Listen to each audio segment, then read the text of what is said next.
Predicting how the Vikings' big free agent signings will help the team in 2025. Welcome back to Bleav in Vikings for today, Thursday, March 13th. Everybody, I'm your host, Mike Wobschall. I will be joined today by former Vikings safety Anthony Harris. He's going to help us break down the Vikings' flurry of activity in free agency, and we'll look ahead to what it means for the 2025 season. Anthony will join me in a minute, but first, Bet Online is the world's most trusted betting platform and your number one source for betting on all the madness. Whether you're a seasoned fan or a first-time bettor, BetOnline is your ultimate game day companion with the largest selection of odds on everything from college basketball to the $200,000 bracket contest. BetOnline continues to be your number one sports betting source. From every Cinderella story to every hat trick, BetOnline has you covered with odds, stats, and more for every game, every play, and every win. BetOnline, the game starts here. Anthony, welcome in, man. How's it going? I'm doing well. Doing well. How you doing? Good. I'm doing great, man. Glad to hear Thanks for jumping back in here to talk football with me and share some of your opinions on free agency. I love having you on. So thank you. Yep. Like being on. I enjoy it. Now we're exchanging messages, and you're like, "Dang, man, the Vikings are going at it." That was your reaction, huh? When you saw all those signings. I mean, the Vikings were in the the Wilfs love seeing their team, their pride and joy on NFL Network and in the headlines, and they were certainly that over hmm the last few days. A lot of action over there at TCO, right? Yeah, a lot of moves, a lot of big moves. Some of which we kind of discussed earlier on in the year and as we kind of Yep. concluded. I caught up on some of them that, came across the ticker, but there were a few that, stuck by me and I was like, wow, they grabbed him. So Yep. definitely, array of talent coming in, some guys coming in, new faces, and some guys re-signing back. And so things are like they're really shaking up and shaping up really nicely in Minnesota. Yeah.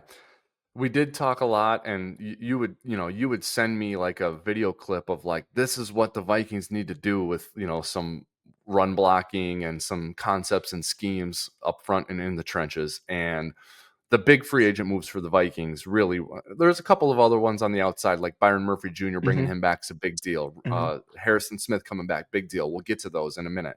But those moves that they made in the trenches, right? Those were the big ones, and I think those maybe are the ones that caught your attention. Um, did you take that as the Vikings looking at themselves and being like, "We need to be more physical up front"? Is that how you interpret those moves? Will Fries, Ryan Kelly, Javon Hargrave, and Jonathan Allen. Yeah, I think it's a moment where you take a look back in the past and kind of, during some of those dominant years and when you had a lot of success, how some of those teams were built, as well as evaluating around the league, teams that are being competitive in the conferences, deep into the playoffs. How are some of those teams being formulated? What's some of the success that they've had versus other opponents, as well as what some of the success that they've had versus you, and how can you combat that? And so I Mm, think these moves are a reflection of really just sitting down, evaluating the roster, how the team performed when they matched up against particular opponents that they have to face in conference, in the playoffs, and figuring out what can be something that gets them over the edge. So I think as they took a look, they saw what they felt would make things more complementary on both sides of the ball and help the defense and help the offense improve. And I feel like they addressed them this offseason so far. Tell me what the perspective is. What we just talked about, I think, is the team's perspective on the players, right? Like, where are we? Where can we be better? And then let's go get these guys to help us be better there. Talk me through the player's perspective. If you're Will Fries or Ryan Kelly or Jonathan Allen, what are you thinking coming into now a new team? What's the mindset there for the player? Yeah, I mean, I think it's different for each player, based off of where they are in their career. But if you take a look at the guys that they brought in, they've brought in some very better veteran players who've played a lot of football, and played at a high level. And so I think, as you guys coming into free agency, they want to look for good fits. They want to look for an organization that complements what they do best, as well as already see who they have on the roster, who they may retain, and see if there's something that they can gel there. A lot of these guys are coming in, some looking for, their first big contract. Other guys, this may be their, their third, potentially their fourth contract. And they're looking to come in and win. And so, you take a look at the pieces that they added, and kind of how that all unfolded and came together. And I think it came together very nicely. You take a look at the Vikings offensive line this past season and kind of what they had. And two of the things that pop, to a lot of guys' attention are what they have at tackle. Two stout guys who can, Hmm. spread that pocket out, and be Hmm. able to give some protection in the edge.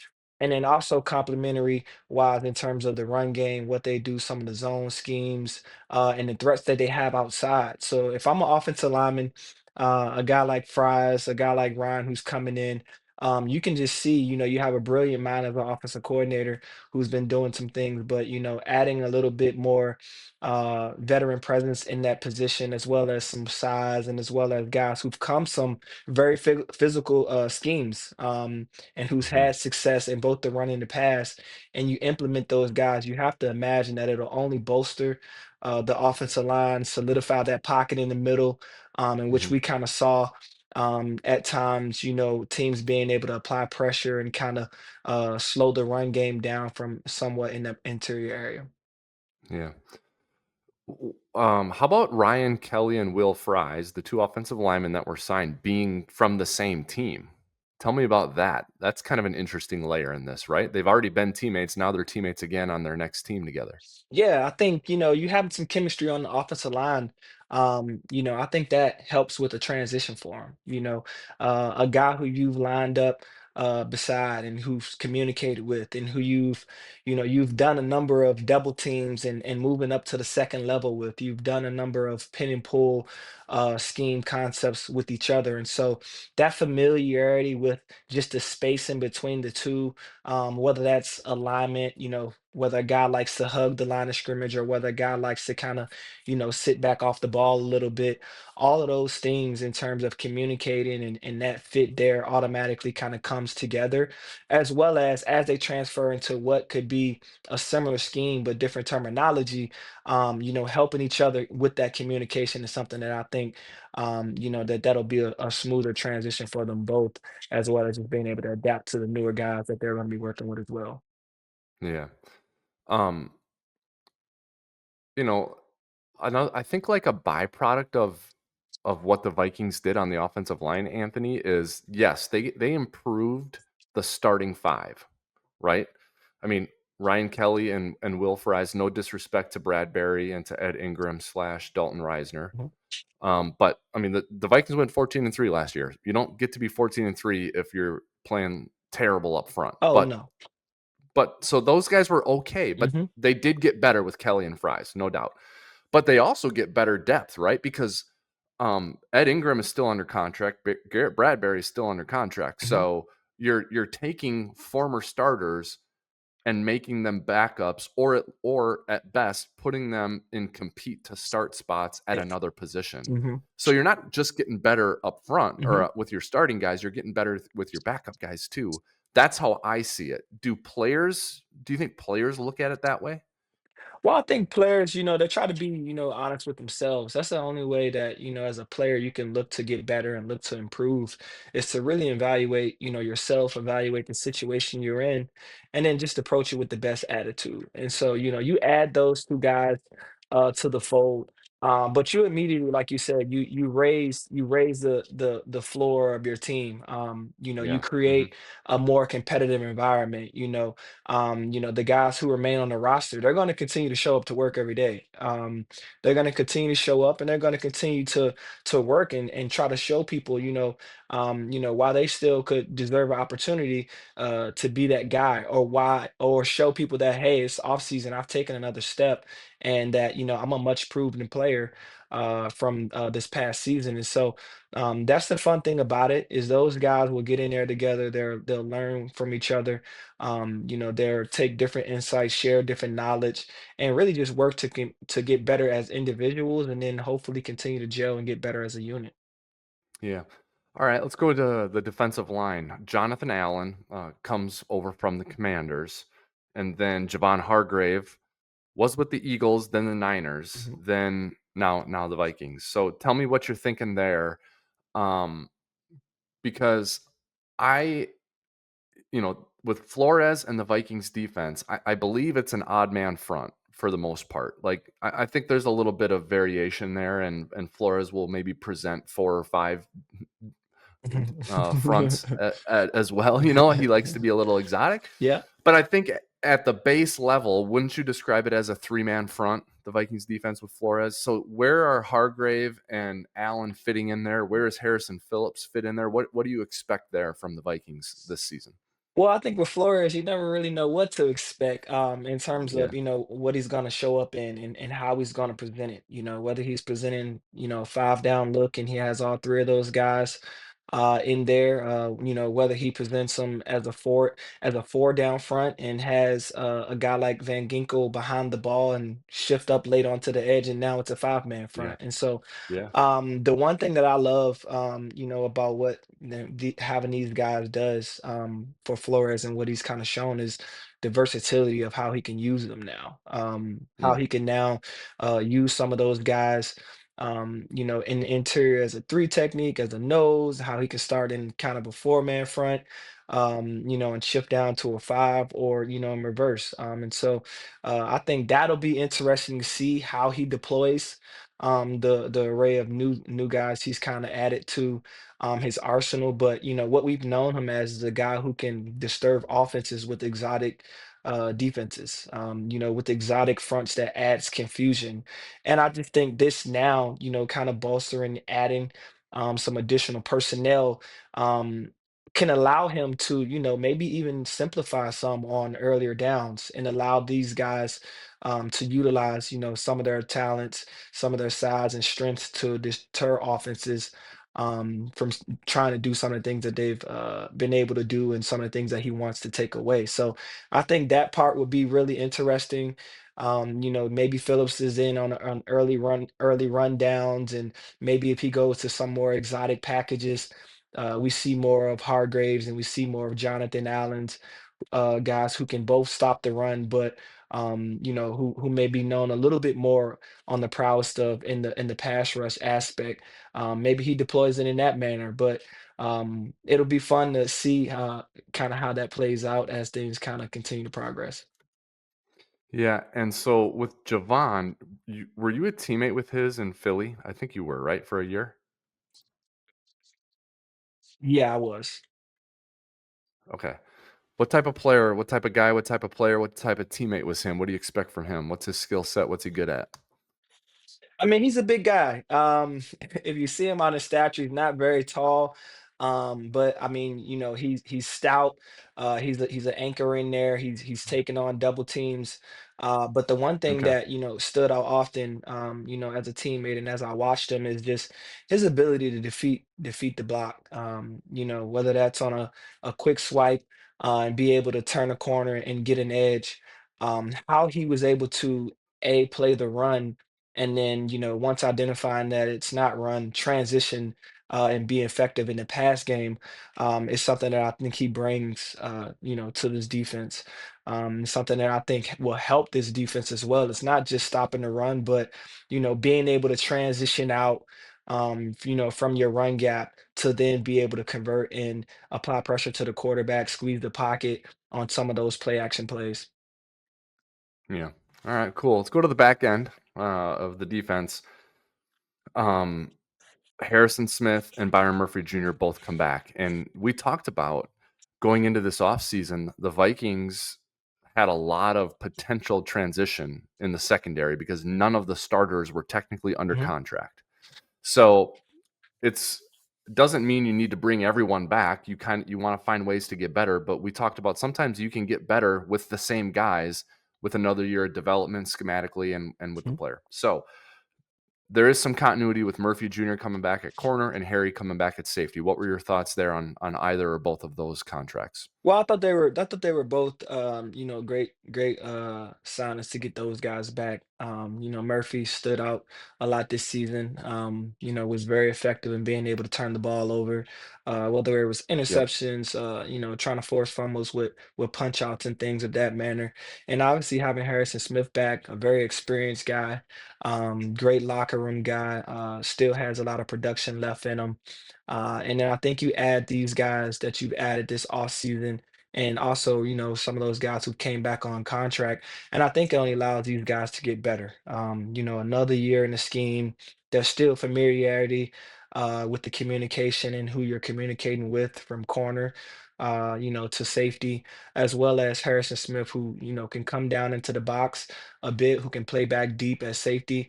And I think I think they pair well with Josh Metellus as well. And so, Mm. having those two guys back as your communicators, as you bring in some new faces on defense and retain a few guys, I think that that's big. And so the versatility between, Harrison Smith and Metellus, as well as retaining Murphy, and then the additional new signings that they've had, I think could do some things for that secondary. Isaiah Rogers, you called that one out, man. That's one of the new guys, Yeah, right? yeah, yeah. Isaiah Rodgers, a guy who missed a year of football, but you take a look at what he's done this year, and he's been productive when his numbers been called on. He's a guy who's effective in the special team role as well, whether it's going down, forcing fair catches, back as a returner, whether that be punt return or kick return, and then defensively, he showed up. You take a look at what he's done. He showed up outside on tape at corner as well as a little bit inside as well, even within the Super Bowl for the Eagles. So I'm not sure how much he could be utilized in that slot position, but he's shown to be able to go in there and play in that role as well as play on the outside. And that's competing on some of those short intermediate routes, but he has the ability and the speed to, take the assignment of a guy who can take the top off the defense. And he's shown the ability to be able to run stride for stride, as well as track the ball effectively. So I think that complements, what they have on the roster right now, with Murphy being on one side and Rodgers potentially being on the other, or potentially even allowing Murphy to move inside a little bit and play some of that slot corner for you in some situations. So I think having a guy outside with speed who can run, who you can potentially leave one on one, to contest some of those deeper throws when you send pressure. I think that that complements each other. Yeah. Interesting point, Anthony, about the slot corner and then the slot receiver sort of dynamic. Because when you think about like matching up against a receiver, I mean, a team can put someone like Cooper Cup or like Devontae Adams, or if you remember Marquise Colston for the Hmm. Saints, like slot receivers. Like the traditional way to think of a slot receiver though is like a diminutive, smaller guy in the Yeah. slot, right? Like a Deshaun Jackson or someone like that. But teams aren't afraid to put a Cooper Cup in there, a Marquise Colston type guy in there. But then other teams do go the more traditional slot Mhm. route, right? And you put someone who's a little shiftier in there. But if you have an Isaiah Rogers and then a Byron Murphy, you can match up against that as a defense. Is that kind of what you're saying? Yeah, that's kind of what I'm going at. It's just depending on, who you're facing that week. The Yeah. makeup of their roster, what are the body types that they have, or how do they like to utilize them, And so I think once you kind of figure that out and you understand, the pieces that you have, and you deploy a game plan on how you want to take things away, then that's when I think you make decisions on, who's in the slot, who's outside. Some teams may have a smaller, quicker guy who's more of a route runner, short to intermediate, fast in and out of breaks, jet sweeps and things of that sort. And then there are some teams who would utilize somebody who's a little bit bigger in the slot, guys who can come in during the run and dig linebackers and safeties out, and then also be able to, get out in the route as well. So depending on the style of offense, I think you can kind of adjust and move players around. It's been shown that Josh Metellus has been able to drop down in the slot. So Yeah. I think it just depends on the matchup that week, and where you feel like you want to place guys to help the team be the most successful. I think like if you look across the Vikings roster at the starting positions, I would say now that free agency is the first wave is done, basically every starting spot I think I would categorize as being filled. Um, so my question then is, do you view that as a really great situation for draft picks to come into? Because there isn't going to be pressure on those guys to come in and start right away. They can come in here and sit behind an established starter and learn a little bit? Or would you argue, I don't know, in today's NFL, guys should come in and play right away, especially if they're taking the first 3 rounds. So it's not a great environment for an early round draft pick. What's your kind of viewpoint on that? Well, I think it just depends on who takes guys and where they take them, and the personality of Okay. the guys, and so in some situations, there is an added benefit to having a high round draft pick come in with a strong veteran presence and be able to not have to play immediately. There are some Hmm. advantages to having a guy take a large number of reps in practice, take a number of reps in the preseason, and then, day one you open up and he's not your full-time guy. There are some situations, historically where that's happened and that's played out fairly well. And by the season, then, that draft pick is getting majority of the snaps and performed at a high level. And so it just depends on the learning curve. I think teams won't be able to really Okay. get a full picture of it. You may have some understanding by, the film, the evaluation, the conversations between the coaches and the programs that they've been at, kind of evaluating maybe some situations where they've came in, as a high rated recruit and didn't play early, and or how do they handle that situation. So that's all the homework that teams have done, leading up to the draft, and some will continue to do as the draft process continues to unfold. But once you get a guy in your building, you just evaluate day to day, and go from there. But it can be some added benefits to having some of those guys come in and not feel the pressure right away to perform, um, because that is an expectation. You come in and you're a high draft pick, you're expected to, show up and be the guy and embrace it and start things fast. I mean, I look at Dallas Turner, right? And the edge rusher the Vikings traded a lot of picks for to go Mhm, get and take in the first round along with JJ McCarthy, but they also signed Van Ginkel and Grenard in free mhm, agency. So that pick was, now they did give up a lot to take Turner, but that told me they really liked Turner and were going to invest in his development. To give up that much to get this player who's not going to start for you means they Bleav in how good that player eventually will be. So I think the Vikings got a really good handle on player development and value that. And I think you could be someone who could really speak to this, Anthony, because you developed as mhm, a player. I mean, what the Vikings had in you on day one was good, but what they had with you on day mhm, 121 was great. They had a great player in Anthony Harris, right? And you developed in a mhm. program. So I think you could speak to the value of player development as well as anyone. What are your thoughts on Yeah, that? that's what I was speaking to about, how you feel coming in, as players, we evaluate the situation we're coming into.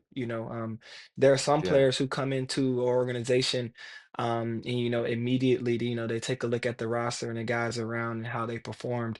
And there's a very strong sense of urgency to have that success fast and have it early. And so as Mhm. a player, you approach it with the best mindset possible. But the faster you get those opportunities, the more you kind of can see and gauge where you are. And so if there's success, that can grow your confidence. And if there's not success, it can kind of slow things down for you a little bit, or make things a little bit more challenging, which you continue to battle. But when you come in into a locker room where there's a strong veteran presence, there's a certain level of confidence that you have, that you can perform at a high level if given the opportunity. But there's also a certain level of humbleness, given to you in the sense that these guys been doing it a very long time. You take a look at some of the guys that they've signed and how long they've been there, and they've had a long track record of production on the field when it comes to numbers, and you can see the compensation for that as well. And so there's still a Mhm. level of humbleness that you have to come to work, you have to show up every day. And that drives you to be, the best version of yourself. And if you have a veteran presence that embraces that, and creates that competitive environment, but also makes it where, we're competing against each other, but I'm here to help you grow and mature, because at the end of the day, there could be a point in this coming season where we need you to play big minutes for us, and have a lot of success on the field. So I think that environment can breed success. And oftentimes we look at high first round picks, or guys drafted early in the draft as difference makers right away. But sometimes those guys may not come into that major impact until year two, or maybe even just a little bit later in year one. But those guys are long-term Mhm. production players for you, and really help build stability within the organization. Yeah. All right. Last one I want to ask you about. We're going to go back to offense. Aaron Jones. Um, I think free agency was kind to him, right? He gets a new contract, a pay raise, and he's got Ryan Kelly and Will Fries in front of him now. Pretty good week for Aaron Yeah, Jones, don't you pretty good think? week for Aaron Jones. A guy with his ability, a dual threat, and being able to run in between the tackles, as well as capture the edge and do some things out of the backfield, whether that's in the screen game or whether that's in, some of the short route running game. I think that, that adds value to him, and to the Mhm. team with the addition that they've made. And so, I can only imagine that, with time and gelling, and that good group of offensive line that they've kind of cultivated, will create a competitive environment between each other that'll breed, the best five, or the best rotation that allow that run game to continue to elevate, to continue to create seams, and cut guys out in the interior by climbing to the second level, which will give, runners the opportunity to stretch and cut and get vertically downfield, as well as, in the pass game, being able to keep the pocket, spread out in terms of the tackles, spreading the defensive ends out, and the interior guys holding stout and creating space for the quarterback to step up and maneuver in the pocket. Yeah. Well, I think we should do this again next week or the week after because we'll have more stuff to break down. We got to figure out backup quarterback, right? What's going to Yeah. happen there? And we've had some talks about that. You and I have off the Yep. microphone. I think there's some work to do maybe at tight end behind TJ Hawkinson because they lost Johnny Mhm. Munt. Josh Oliver should be back, but maybe on a different contract. But I think they need some depth there. And then I'll be curious to, after you have some more time to think about it, Anthony, I'll be curious to hear your thoughts on the safety Mhm. situation. Obviously, we got your thoughts on Harry coming back, but maybe next time we chat, we can talk about Theo Jackson. We can talk about more about Metellus. Is this a spot maybe the Vikings invest a draft pick in? Because Harry, although it seems like he's immortal, there will come a day where the Vikings don't have Harrison Smith, Yeah. right? So Yeah. we got to have a plan there. So I think there's more things to talk about here for the Vikings, but for now, I think that's good. It's amazing how fast it moves. It's almost like by the time you record and publish a podcast, it's almost old Mhm. news because more stuff has Yep. happened. So I think I'll twist your arm to get you to come back on again, maybe in a week or two. Will that Yeah, work that'll for you? work for me. All right, cool, man. Well, thanks for your time today. Much Yep. appreciated. Same here. All right, that's going to do it for today's episode of Bleav in Vikings, everyone. Thank you, as always, for watching and for listening. Make sure you like, follow, and subscribe to Bleav in Vikings, and you can hear more and see more of Anthony Harris and yours truly as well. Until next time, everybody, always remember, keep believing.